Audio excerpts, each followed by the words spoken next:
la disparition de Maëlys. Ici, c'est aussi un drame, une douleur partagée par tous et beaucoup veulent venir cet après-midi pour cette marche blanche. Et c'est vrai qu'ici, à Pont-de-Beauvoisin, le souvenir de Maëlys est partout. Ce sont des pancartes qui réclament justice pour la fillette ou encore des photos, des fleurs que des anonymes viennent déposer. Ce matin encore, on a vu une proche très émue venir déposer 2 fleurs en hommage à Maëlys, ici même, à la salle des fêtes, là où elle a disparu il y a 1 an. Alors, à côté de cela, c'est aussi toujours ce sentiment d'incompréhension qui domine chez ces habitants. Pourquoi, dans une ville aussi tranquille? Je vous propose d'écouter la réaction de 2 de ces habitants au micro de BFM TV. Non, après, on y pense toujours, on en parle toujours, on se demande comment ça a pu arriver, aussi près de chez nous. Moi, j'ai un enfant et maintenant, je fais trop attention, quoi. Je me dis, ça pourrait m'arriver à moi aussi et c'est tellement triste. Ça nous a tous touchés.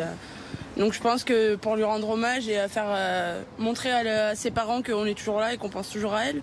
C'est une petite fille, hein. Moi, je compatis avec ça et on est obligé de refaire. Ça peut pas se reproduire, c'est pas possible. Et Clémence, le parcours de la marche blanche est symbolique et le nom de Maëlys sera également inscrit sur la route. Effectivement, une marche qui commence à 15h, qui va rejoindre le lycée de la ville jusqu'à la salle des fêtes 200 mètres plus haut. Alors il va falloir effectivement donc patienter jusqu'à 15h pour voir les premiers habitants arriver. Il y aura ensuite à la fin de cette marche blanche un lâcher de ballons. Des habitants qui veulent venir ici pour manifester leur soutien à la famille de Maëlys, mais aussi parfois exprimer leur colère, notamment face au principal suspect dans cette affaire, Nordal Lelandais, qui a décidé de se murer dans son silence et qui ne coopère plus avec la justice.